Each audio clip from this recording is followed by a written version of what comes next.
ورحمۃ اللہ وبرکاتہ۔ الحمد للہ الحنان المنان الذي خلق الانسان وعلمه البيان، والصلاة والسلام على رسوله سید الانس والجان وعلى آلہ واصحابہ ذوی الخیر والاحسان، اما بعد فاعوذ باللہ من الشیطان الرجیم، بسم اللہ الرحمن الرحیم۔ لقد كان لكم في رسول الله أسوة حسنة لمن كان يرجو الله واليوم الآخر، صدق الله مولانا العظیم۔ بارگاہ رسالت معاب صلی اللہ تعالی علیہ وسلم میں درود پاک کا ہدیہ پیش کریں۔ اللہم صلی علی سیدنا و مولانا محمد معدن الجود والکرم وآلہ واصحابہ الکرام وابنہ الکریم وبارک وسلم صلاة دائمة سرمدا ابدا۔ عزیزان گرامی وقار، سیرت مصطفیٰ صلی اللہ تعالیٰ علیہ وسلم کا سلسلہ مسلسل کئی جمعہ میں آپ کے سامنے میں رکھتا آیا ہوں۔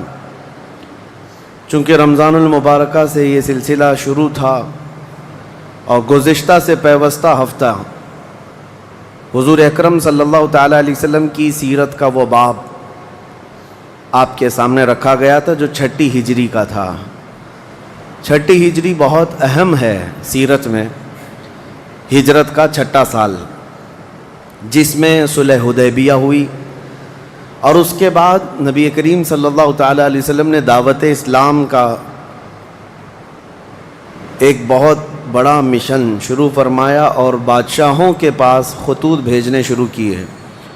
اس وقت جو جس علاقے کا فرما روا تھا، بادشاہ تھا، اس کے پاس حضور صلی اللہ علیہ وسلم اپنے قاصد صحابہ کو خط دے کر بھیجتے اور انہیں دعوت اسلام پیش کرتے تھے۔ تو صحابہ کرام حضور کے خطوط لے کر کے کہاں کہاں نہ گئے۔ روم کا جو عظیم بادشاہ تھا ہرقل، اس کے پاس گئے۔ کسریٰ جو ایران کا بادشاہ تھا، خسرو پرویز اس کا نام، اس کے پاس گئے۔ پچھلے درس میں نے آپ کے سامنے یہ بات رکھی ہے، جس نے حضور صلی اللہ تعالیٰ علیہ وسلم کے خط کو پھاڑ دیا ایران کا بادشاہ تھا، اور حضور کے قاصد کو اس نے تکلیف پہنچائی، اور پھر اس نے جیسی حضور کے خط کو پھاڑا، نبی پاک صلی اللہ علیہ وسلم کو جب یہ خبر ہوئی تو آپ نے صرف اتنا ارشاد فرمایا، مزق کتابی مزق اللہ ملکہ، اس نے میرے خط کو پھاڑا ہے، اللہ اس کی سلطنت کو ٹکڑے کر دے گا۔ سال نہیں گزرا تھا کہ خسرو پرویز کا جو بیٹا شیروے تھا، خود بیٹا اپنے باپ کو رات کے وقت سوتے وقت پیٹ پھاڑ کر کے قتل کر دیا اور اپنے باپ کے ٹکڑے کر دیا۔ اور اس کے بعد یہ جو کسریٰ بادشاہ کی سلطنت ہوا کرتی تھی، پرشین امپائر جس کو کہتے ہیں، بھائیوں میں آپس میں لڑائیاں اتنی ہو گئیں کہ کوئی اس خطے کا مالک، کوئی اس علاقے کا مالک، تو پوری سلطنت ٹکڑے ٹکڑے ہو کر کے تبدیل ہو گئی۔ صادق الوعد الامین رسول اللہ صلی اللہ علیہ وسلم کا فرمان عالی شان سچ ثابت ہوا، جس نے میرے آقا کے خط کو پھاڑا تھا، اللہ اس کی پوری سلطنت کو ٹکڑوں میں بدل دیا۔ یہ چھٹی ہجری کا واقعہ تھا۔ تقریباً 8 یا 10 بادشاہوں کو حضور صلی اللہ تعالیٰ علیہ وسلم نے خطوط بھیجے۔ اس میں کئی تو وہ ہیں جنہوں نے حضور کی تعظیم بھی کی، جیسے نجاشی بادشاہ جو حبشہ کا بادشاہ تھا، جس کو آج ایتھوپیا کہا جاتا ہے افریقن کنٹریز میں۔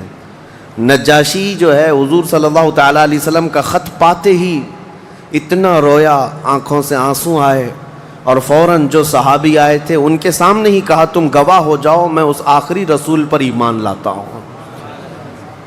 تو نجاشی اس وقت ایمان بھی لائے، مسلمان بھی ہوئے، صحابی رسول کی دعوت پر ایمان لائے، اور مرتبہ یہ پایا کہ نبی پاک صلی اللہ تعالیٰ علیہ وسلم کی بظاہر زندگی میں کبھی زیارت تو نہیں کی۔ 9ویں ہجری کو شاہ حبشہ نجاشی کا انتقال ہو گیا حبشہ میں، لیکن مدینہ طیبہ میں رسول اللہ نے نماز جنازہ پڑھائی۔ دور دراز سے ہی ایمان لا کر کے اس عظمت تک پہنچ گئے ہیں۔ اور شاہ مقوقس جو مصر کا بادشاہ تھا، اس نے بھی حضور صلی اللہ تعالیٰ علیہ وسلم کی عزت کی، اور ایک خچر جس کو دلدل کہا جاتا ہے، جو نبی پاک صلی اللہ تعالیٰ علیہ وسلم کی محبوب سواری تھی، شاہ دلدل، حضور صلی اللہ تعالیٰ علیہ وسلم کو فرمایا، یعنی کہا جاتا ہے، یاد کیا جاتا ہے اس لقب سے، شاہ دلدل سوار۔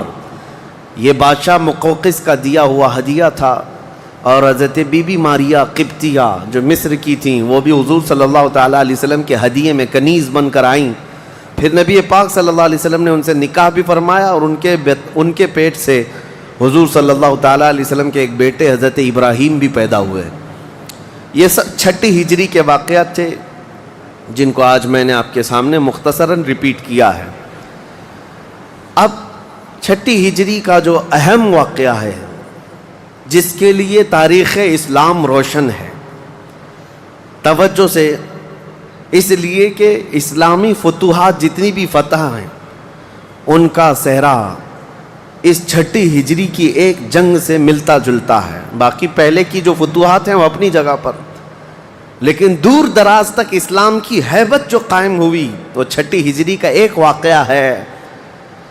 اس واقعے کو جنگ خیبر کہا جاتا ہے۔ خیبر یہ چھٹی ہجری میں واقع ہوا، بعض مورخین کے نزدیک 7ویں ہجری میں، کیونکہ یہ محرم کا واقعہ ہے۔ محرم میں یہ جنگ پیش آئی تھی۔ یہ خیبر کیا ہے، جنگ خیبر کیا ہے، اس کے متعلق میں تھوڑی سی باتیں عرض کرتا ہوں۔ اس سے پہلے چھوٹے چھوٹے غزوے بھی ہوئے۔ ایک ذات القرد جنگ، چھوٹی سی جنگ ہے جس کو میں اکثر اپنی تقریروں میں کہا بھی کرتا ہوں۔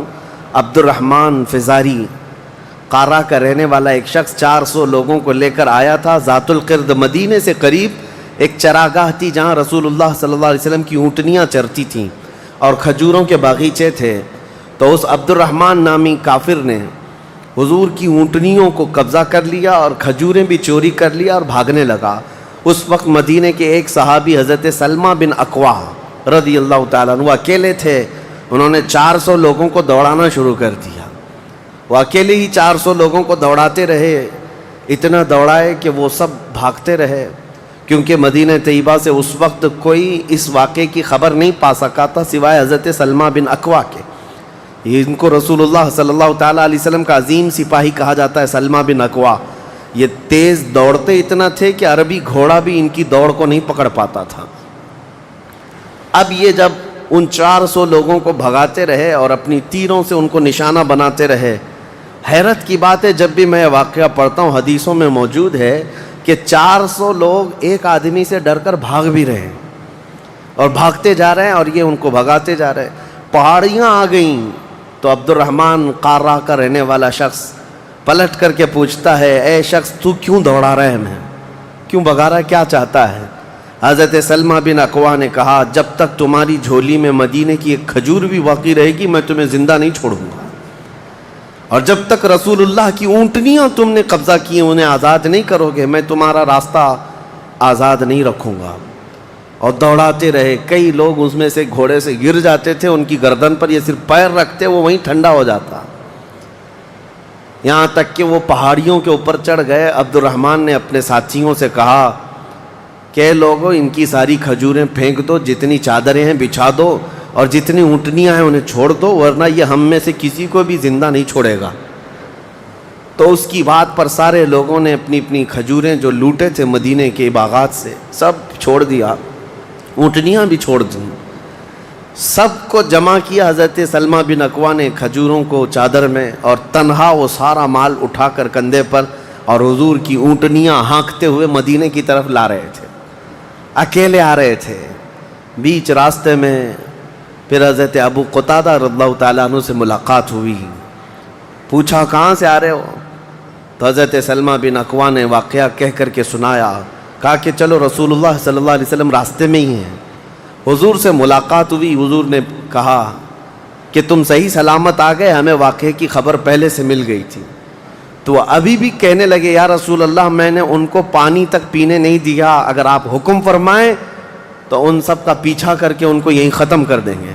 نبی پاک صلی اللہ علیہ وسلم نے مسکرا کر فرمایا، تمہاری جو اونٹنیاں تھی، تمہارے جو کھجور تھے، اس کے تم مالک ہو گئے ہو، ان کا راستہ چھوڑ دو۔ تب یہ واپس آئے حضرت سلمہ بن اکوا. اعلیٰ حضرت امام احمد رضا خان فاضل بریلوی رضی اللہ تعالیٰ عنہ نے اس روایت کو نقل فرمایا اور فرماتے ہیں سلمہ بن اکوا سے پوچھا گیا تمہیں خوف نہیں تھا, ڈر نہیں تھا؟ 400 لوگوں کو اکیلے دوڑاتے چلے گئے, مدینے سے باہر بھی چلے گئے. تو جانتے ہیں کون سی طاقت تھی ان کے پاس, سلمہ بن اکوا کے پاس, جو ان کو خوف سے آزاد کر رکھی تھی. فرماتے ہیں ایک بار رسول اللہ صلی اللہ علیہ وسلم صحابہ سے بیعت لے رہے تھے, ہاتھ میں ہاتھ لے کر بیعت کر رہے تھے. تو سب حضور کے پاس ہاتھ دے رہے تھے, بیعت کر رہے تھے. حضور نے مجھ سے کہا سلمہ بن اکوا آ جاؤ, تم بیعت کر لو میرے ہاتھ پر. میں نے عرض کیا یا رسول اللہ پہلے ہی میں بیعت کر چکا ہوں. ایک بار وہ بیعت کر چکے تھے. حضور نے فرمایا دوبارہ کر لو, اس میں کیا حرج ہے؟ حضرت سلمہ بن اکوا کہتے ہیں میں نے دوبارہ حضور کے ہاتھ میں ہاتھ دیا, حضور نے بیعت کیا. تھوڑی دیر گزری تھی کہ صحابہ بیعت کر رہے تھے. حضور نے پھر پکارا سلمہ بن اکوا بیعت کیوں نہیں کر لیتے؟ کہا یا رسول اللہ میں نے 2 بار بیعت کی ہے. حضور نے فرمایا تیسری بار کر لو, کیا حرج ہے؟ وہ حضرت سلمہ بن اکوا کہتے ہیں میں نے اپنا ہاتھ رسول اللہ کے ہاتھ میں تیسری بار دیا اور بیعت کیا. اور اس کے بعد جب نکلا حضرت سلمہ بن اکوا کہتے ہیں مجھے اس ہاتھ پر اتنا بھروسہ تھا کہ دنیا کی ہر طاقت کو دھول چٹا سکتا تھا کہ رسول اللہ کے ہاتھ میں دیا ہوا ہاتھ ہے. ان کے پاس جو بے خوف ہونے کے لیے کوئی دولت تھی نا, بے باک ان صحابہ کو اگر کوئی چیز بناتی تھی تو یہی چیز ہے عشق مصطفیٰ, محبت مصطفیٰ, جس کو بریلی کے امام نے فرمایا ہے خوف نہ رکھ رضا ذرا تو ہے عبد مصطفیٰ, تیرے لیے امان ہے, تیرے لیے امان ہے. کسی شاعر نے کہا تھا کہ دیوان گانے عشق محمد کو دیکھ کر گھبرا گئی ہے گردش دوراں کبھی کبھی. حضور کے عاشقوں کو دیکھ کر کے دنیا کی طاقتیں بھی گھبرا جاتی تھیں کہ ان کے پاس ہے کون سی طاقت. تو یہ جو چھوٹی سی جنگ واقع ہوئی اس کو ذات القرد کہتے ہیں. اس کے 3 دن کے بعد ہی خیبر کی جنگ شروع ہو گئی تھی. اب خیبر پر ہم آتے ہیں. خیبر کیا ہے؟ تقریباً مدینہ طیبہ سے 320 کلومیٹر دور یا 300 کلومیٹر کے قریب ایک بستی ہے جس کو خیبر کہتے ہیں. خیبر یہودیوں کا گڑھ ہے, یہودیوں کا مرکز. اور اس وقت سے لے کر کے حضور صلی اللہ تعالیٰ علیہ وسلم کی مدینہ طیبہ آمد سے بھی کافی پہلے سے خیبر میں یہودیوں نے ایسا اپنا وہ جمایا ہوا تھا کہ پورے عرب کے سب سے بڑے مالدار یہودی خیبر میں رہتے تھے, اور جنگی طاقت بھی سب سے زیادہ ان کے پاس تھی, اور غرور اور گھمنڈ اتنا تھا, پیسوں پر بھی اور جنگ پر بھی, طاقت پر بھی, کہ وہ کسی کو بھی ڈرا دیتے تھے. اور جب سے نبی پاک صلی اللہ علیہ وسلم مدینہ طیبہ آئے ان کی دشمنی اتنی بڑھ گئی تھی کہ آپ کو معلوم ہونا چاہیے کہ جو جنگ خندق ہوئی تھی اس کا واقعہ بھی میں نے تفصیل سے بتا دیا. مدینہ طیبہ جنگ خندق جس وجہ سے ہوئی اس کا سبب یہودی تھے. یہودیوں نے مکہ کے کافروں کو, مشرکوں کو, نجد کے کافروں کو سب کو جمع کیا تھا اور پانی کی طرح پیسہ بہایا تھا. جنگ میں 12,000 لوگوں کو رسول اللہ کے خلاف اکٹھا کیا تھا یہودیوں نے. یہ خیبر کے یہودی تھے, کیونکہ نبی پاک صلی اللہ تعالیٰ علیہ وسلم جب تشریف لائے تھے 2 قبیلے یہودیوں کے مدینے میں آباد تھے, بنو نذیر اور بنو قریظہ. آپ کو میں نے سیرت کے بیان میں یہ بھی بتا دیا تھا. اور یہ دونوں قبیلوں نے حضور صلی اللہ علیہ وسلم کے ساتھ غداری کی تھی, وعدہ خلافی کیا, معاہدہ جو تھا اس کو توڑ دیا. اس کی وجہ سے ان یہودیوں کو جو مدینے میں رہتے تھے جلا وطن کر دیا گیا تھا, نکال کر باہر کر دیا گیا. تو جتنے مدینے سے نکالے ہوئے یہودی تھے وہ سب خیبر میں جا کر جمع ہو گئے تھے. خیبر میں جا کر کے ان لوگوں نے اڈا بنا لیا تھا, اور ڈیلی ان کی صرف اور صرف یہی منصوبہ بندی ہوتی تھی کہ محمد صلی اللہ علیہ وسلم اور ان کے ساتھیوں کو کیسے مارا جائے, کیسے قتل کیا جائے. کوئی بھی دور دراز سے اگر چھوٹی سی دشمنی رکھتا تھا رسول اللہ سے تو یہ یہودی خیبر کے پورا کا پورا مال ان کے پاس بھیجتے اور ان کو کھڑا کرتے کہ تم جاؤ, ہم سپورٹ میں ہیں, ہم سپورٹ کریں گے. ساری جنگوں میں مشرکوں کا سپورٹ کرتے تھے. اب میں آپ کو بتاؤں جن کے دلوں میں اتنا زہر بھرا ہوا تھا رسول اللہ صلی اللہ علیہ وسلم کی دشمنی کا, اب ان لوگوں نے دیکھا کہ یہ اب ان کی طاقت بڑھتی جا رہی ہے, اور بادشاہوں کو تک ان لوگوں نے اسلام پیش کر دیا. اور اسلام اب مکہ مدینے کا نہیں رہ گیا, اب تو ایران بھی چلا گیا ہے, مصر بھی چلا گیا ہے, حبشہ بھی چلا گیا ہے, یمن بھی چلا گیا ہے. تو ان کے پیٹ کا درد اور بڑھ گیا. ان لوگوں نے پھر اب فیصلہ کرنا شروع کیا کہ اب سارے لوگوں کو جمع کرتے ہیں. ایک قبیلہ تھا بنو غطفان، یہ مشرکوں کا قبیلہ تھا اور وہ جنگی طاقت بہت زیادہ رکھتے تھے. اس وقت عرب میں وہ نڈر مانے جاتے تھے. یہودیوں نے ان کو بلا کر کے جنگ کا پلان کیا کہ مدینے پر اچانک چڑھائی کریں گے اور تہس نہس کر کے رکھ دیں گے، کسی کو خبر بھی نہ ہو، پورے مدینے کی اینٹ سے اینٹ بجا دیں گے. انہوں نے پلان کیا راتوں رات، لیکن مخبر صادق رسول اللہ صلی اللہ تعالیٰ علیہ وسلم کا حال یہ ہے، اور کوئی غیب کیا تم سے نہاں ہو بھلا. نبی پاک صلی اللہ تعالیٰ علیہ وسلم کو خبر ہوئی کہ یہودیوں نے میٹنگ کی ہے اور راتوں رات مدینے پر چڑھائی کرنے والے ہیں. دوسرے دن حضور پاک صلی اللہ تعالیٰ علیہ وسلم نے صحابہ کو جمع کیا، تو جتنے صحابہ تھے سب جمع ہو گئے. تقریباً 1600 صحابہ تھے. کتنے؟ 1600 صحابہ. 1600 صحابہ مدینہ طیبہ سے نکل پڑے حضور کے ساتھ کہ ان یہودیوں کو خیبر سے نکلنے سے پہلے ان کا راستہ ہم روکیں گے کہ مدینے پر کوئی بھی چڑھائی نہ کر سکے. جب رسول اللہ صلی اللہ علیہ وسلم صحابہ کو لے کر چل پڑے، چال الٹی پڑ گئی. یہودیوں نے یہ سوچا تھا کہ مدینے پر اچانک حملہ ہوگا، کسی کو کانوں کان خبر نہیں ہوگی، لیکن ایسا ہوا کہ 8 دن کے بعد اچانک حضور خیبر پہنچ گئے، ان کو کانوں کان خبر بھی نہیں ہوئی. نبی پاک صلی اللہ تعالیٰ علیہ وسلم صحابہ کے ساتھ جب پہنچے، صبح ہو رہی تھی، خیبر کی وادیوں میں حضور داخل ہو رہے تھے. تو یہودی اپنے اپنے کھیتوں میں کام کرنے کے لیے جا رہے تھے. جیسے ہی مدینے کی فوج کو دیکھا، ہیبت طاری ہو گئی، الٹے قدم اپنے قلعوں میں واپس بھاگتے رہ گئے اور چیخ مارتے رہ گئے کہ محمد بھی آئے ہیں اور مسلمان بھی آئے ہیں.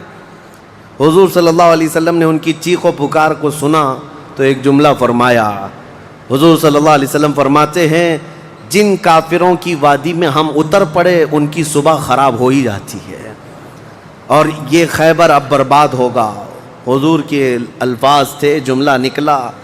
صحابہ کرام اتنی جوش سے نعرہ لگا رہے تھے کہ یہودیوں کے سارے قلعے صحابہ کی آواز سے گونجنے لگ گئے. خیبر میں 8 قلعے تھے، 8 مشہور قلعے. انہوں نے بہت مشہور اس وقت کی طاقتور یعنی عمارتیں ایسی بنا رکھی تھیں کہ ان کا یقین تھا کہ کوئی ان قلعوں کو توڑ نہیں سکے گا.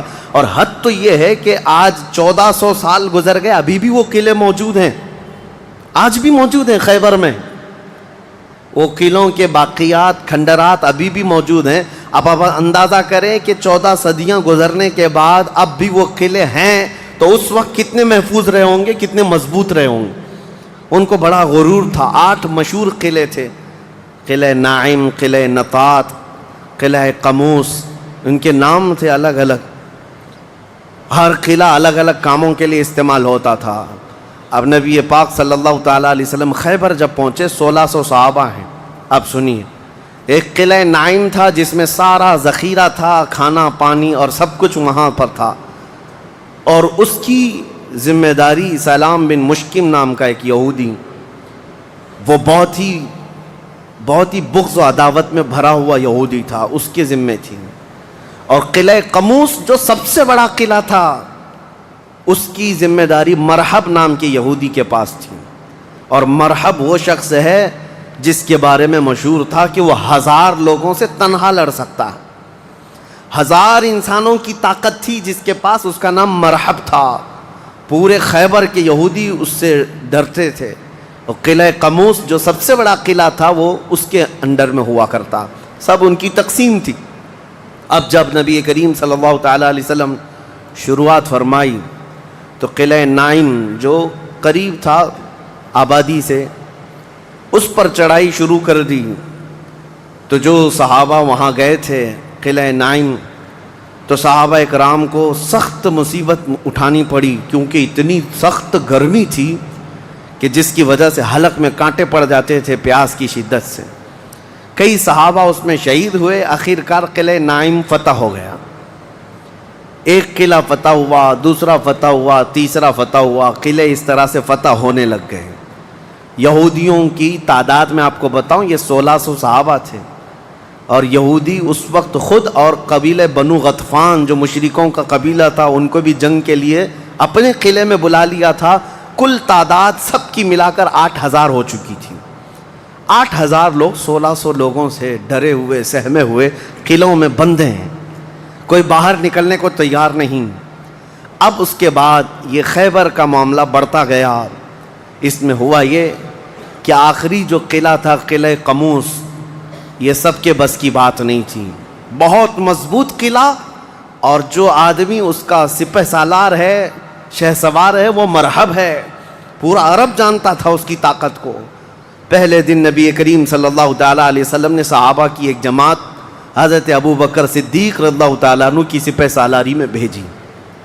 حضرت ابو بکر صدیق آئے, بہت ہی جام بازی اور بہادری کے ساتھ لڑائی کی, لیکن وہ اتنا سخت تھا کہ یہودیوں کی طرف سے بہت سخت طریقے سے ڈیفنس ہوتا تھا. صحابہ پیچھے ہٹ گئے, کچھ شہید ہوئے, کچھ زخمی ہوئے, واپس آئے. پھر دوسرے دن سیدنا عمر ابن خطاب رضی اللہ تعالیٰ عنہ کے حوالے حضور صلی اللہ علیہ وسلم نے فرمایا.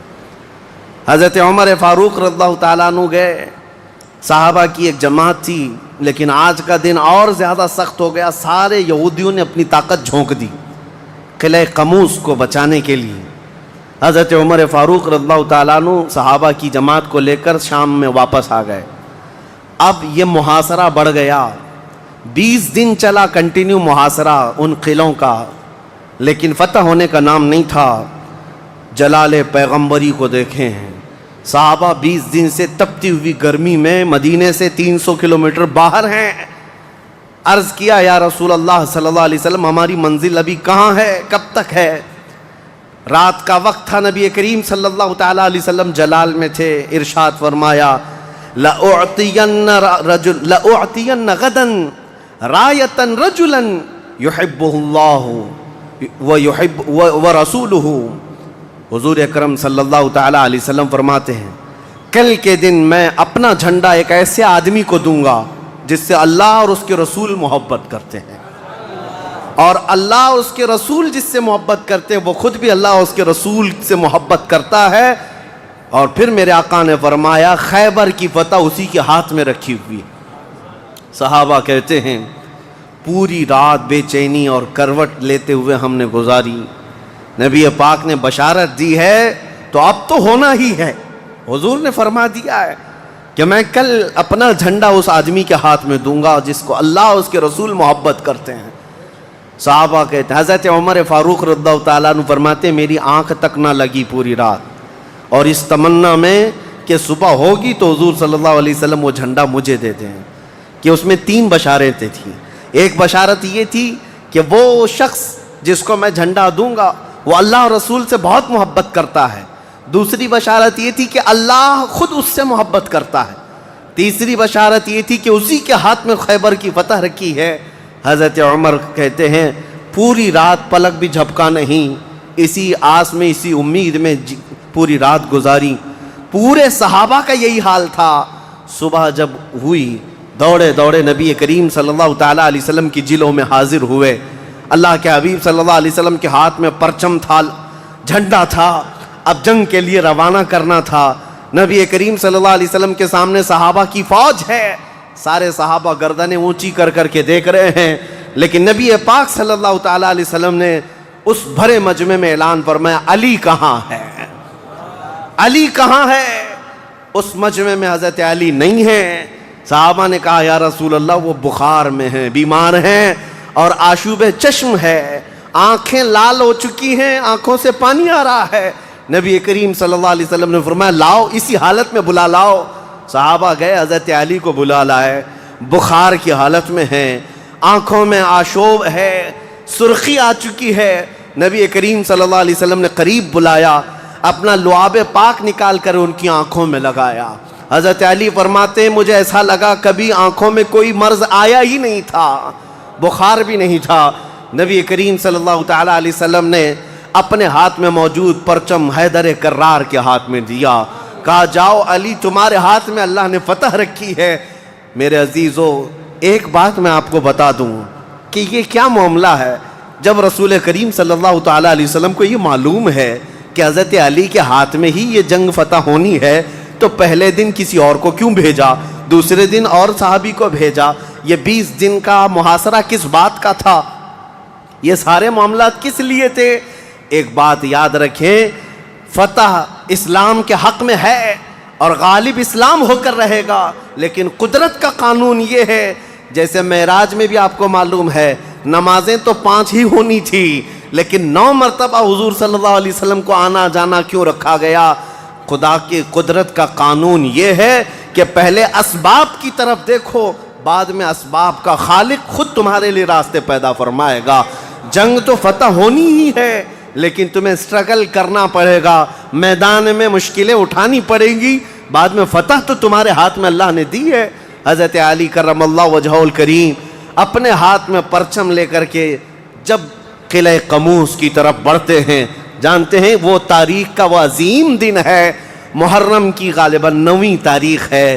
میں نے شروع میں ہی کہا کہ یہ ایک تاریخ کا ایسا حصہ ہے جس سے ساری باتیں آگے کی فتوحات جڑی ہوئی ہیں۔ کیوں میں آپ کو بتاتا ہوں، حضرت علی جس انداز سے جا رہے تھے اس وقت لوگوں کے اندر ہیبت طاری تھی، صحابہ آپ کے ساتھ تھے۔ جیسے ہی قلعہ قموس کے پاس گئے، سیدھے حضرت علی کرم اللہ وجہہ الکریم نے للکار کر کے مرحب یہودی کو بلایا کہ باہر آ جا اپنے قلعے سے اور مجھ سے مقابلہ کر۔ وہ ہاتھی کی طرح سے ڈیل ڈول رکھتا تھا اور خرامہ خرامہ سامنے آیا اور للکار کر کے کہنے لگا، قد علمت خیبر انی مرحب شاک السلاحی مجرب، تمہیں معلوم ہے پورا خیبر مجھے جانتا ہے کہ میں مرحب ہوں۔ شعر پڑھ رہا تھا، پورا خیبر جانتا ہے کہ میں مرحب ہوں، سر سے لے کر پیر تک ہمیشہ ہتھیار میں رہتا ہوں، اور نہایت ہی تجربہ کار آدمی کہ جس کا وار کبھی خالی نہیں جاتا ہے۔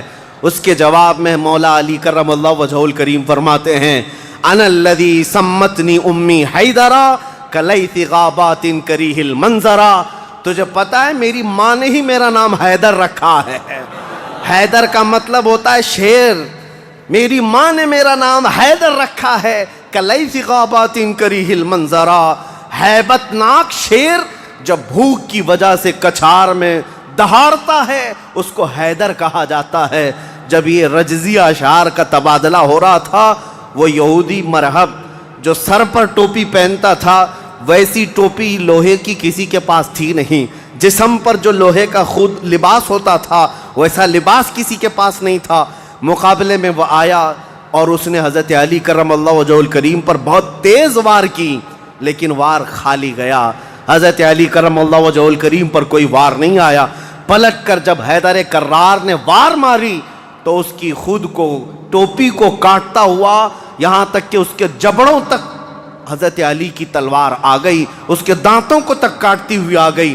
اس کے بعد دوسرا وار بھی نہیں پڑا تھا کہ مرحب زمین پر ڈھیر ہو کر تڑپنے لگ گیا۔ اتنا ہی نہیں ہے کہ یہ منظر دیکھ کر کے جتنے یہودی تھے سب کے سب ٹوٹ پڑے۔ کس پر؟ حیدر کرار پر۔ اکیلے بطل جلیل ہیں، جس طرف سے آتے تھے صحابہ کہتے ہیں حضرت علی کی تلوار اس دن جو چمک رہی تھی ہمارے جسموں میں ہیبت طاری تھی، کبھی ادھر چمکتی ہے کبھی ادھر چمکتی ہے۔ آپ کو پتا ہے ایک لقب آپ کا کرار ہے۔ کرار کا مطلب کیا ہوتا ہے؟ پلٹ پلٹ کر کے حملہ کرنے والا، اور ایسا حملہ کرنے والا کہ سامنے والے کو سنبھلنے کا موقع بھی نہیں دیتا۔ حضرت علی کی تلوار نے اتنے وار کیے کہ یہودیوں کی صفیں درہم برہم ہو گئی۔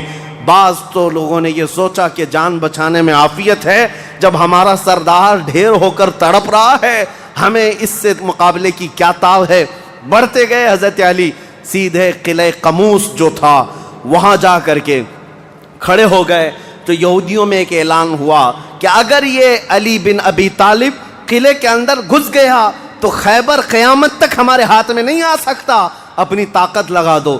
سارے یہودی ٹوٹ پڑے، جتنی فوجیں تھی ٹوٹ پڑی۔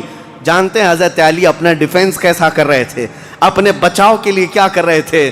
قلعہ قموس کے دروازے کو جو پھاٹک تھا ایک ہاتھ سے اکھاڑ دیا اور بائیں ہاتھ سے صرف دروازہ پکڑتے تھے، سیدھے ہاتھ سے تلوار سے حملہ کیا کرتے تھے۔ ایک ہاتھ میں دروازہ لے کر کے ڈیفنس کر رہے ہیں، ڈھال بنائے ہوئے ہیں، جہاں سے تیر آئے یا تلوار آئے اس دروازے سے آپ نے اپنے آپ کا ڈیفینس کیا ہے۔ صحابہ کہتے ہم دیکھتے رہے، وہ دروازے کو ایسے اپنے ہاتھ میں نچھا رہے تھے جیسے کوئی چھوٹا کھلونا اپنے ہاتھ میں نچھایا جاتا ہے۔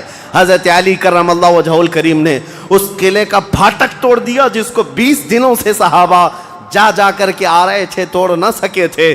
پھر اس کے بعد جب جنگ ٹھنڈی ہوئی، بعض لوگ یہ کہتے ہیں کہ قلعے کا پھاٹک اٹھا کر کے پھینک دیا، پھینکا نہیں، پوری جنگ بھر حضرت علی اس دروازے کو پکڑ کر کے جنگ کرتے رہے اور قلعے کے اس دروازے کو اپنی ڈھال بنائے رہے۔ جب یہودی سرد پڑ گئے، ٹھنڈے پڑ گئے، تو اس قلعے کے دروازے کو آپ نے اٹھا کر پھینک دیا۔ صحابہ کہتے ہیں ہم بعد میں، چونکہ وہ راستے میں پڑا تھا، اٹھانے کے لیے گئے تو 40 صحابہ مل کر کے اس دروازے کو اٹھا نہ پا رہے تھے۔ جو تنہا حیدر کرار اتنی دیر تک اپنے ہاتھ میں لے کر کے لڑتے رہے۔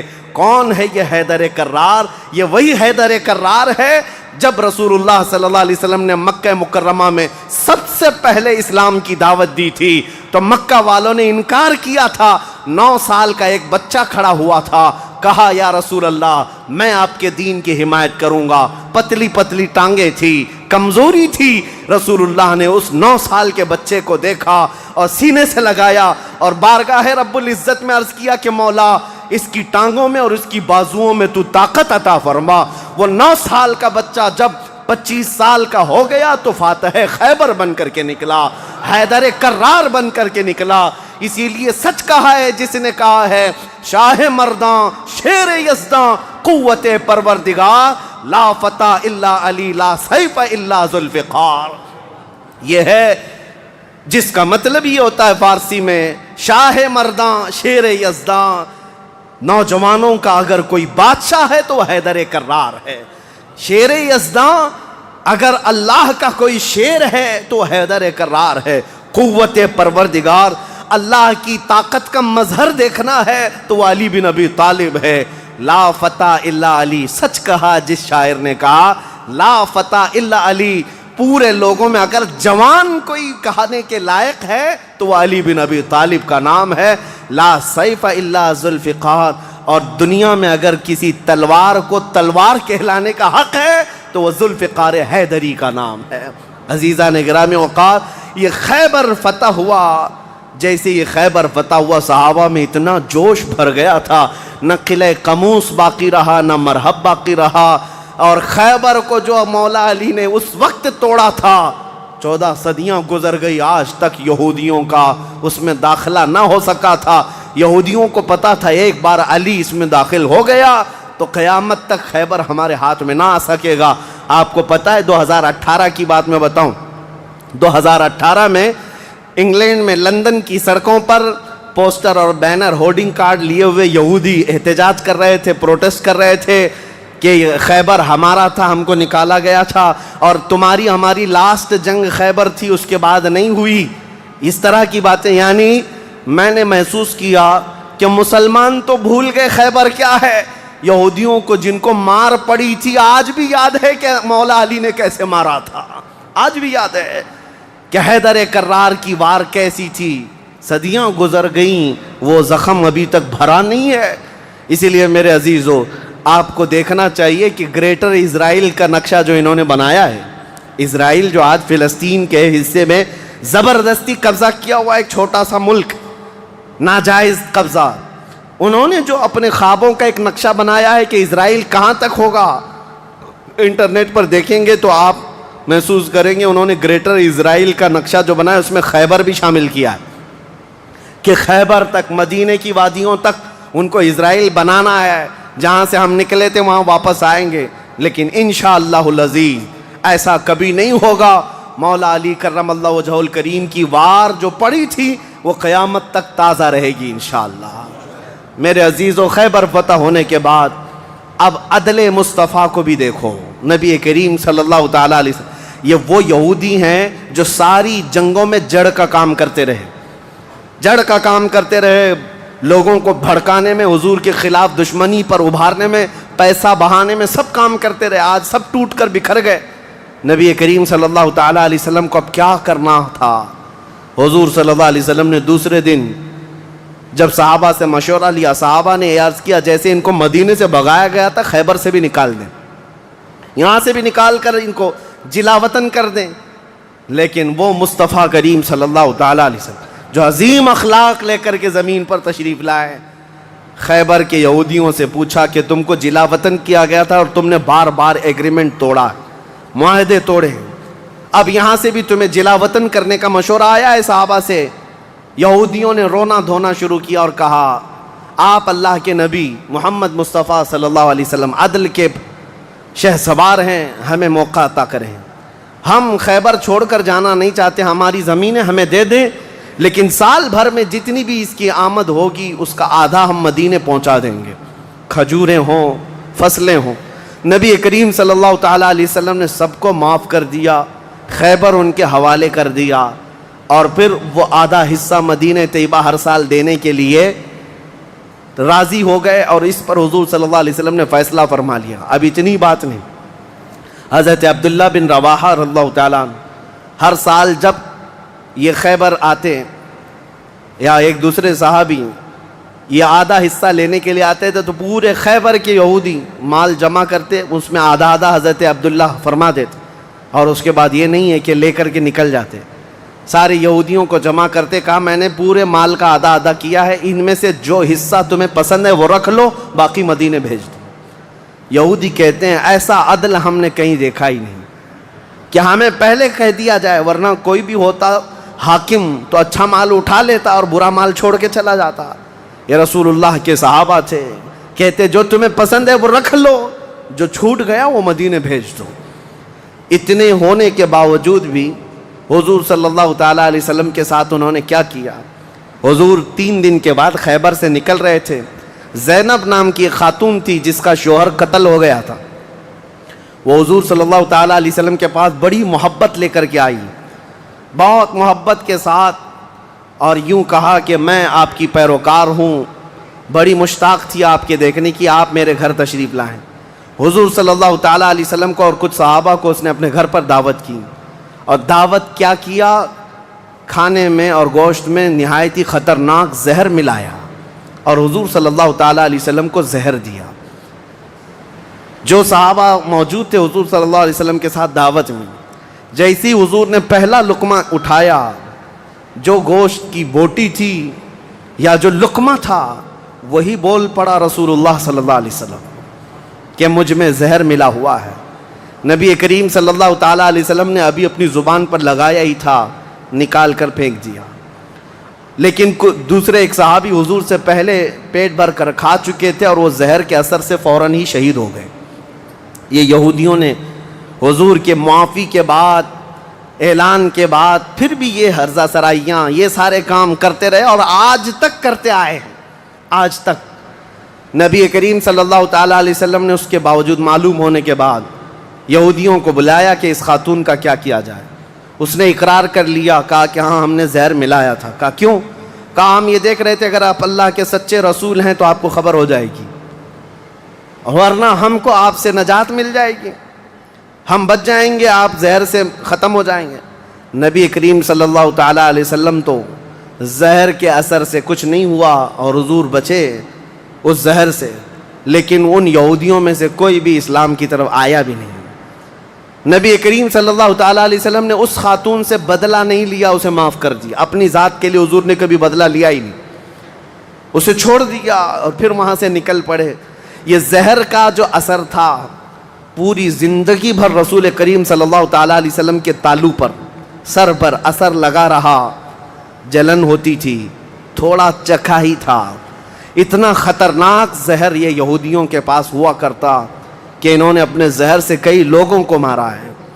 یہ یہودی ایسی قوم ہے جس پر اللہ تعالیٰ نے قرآن میں لعنت فرمائی. یوں ہی نہیں، بعض لوگوں کو لگتا ہے کہ بار بار اس ٹاپک پر کیوں ہے.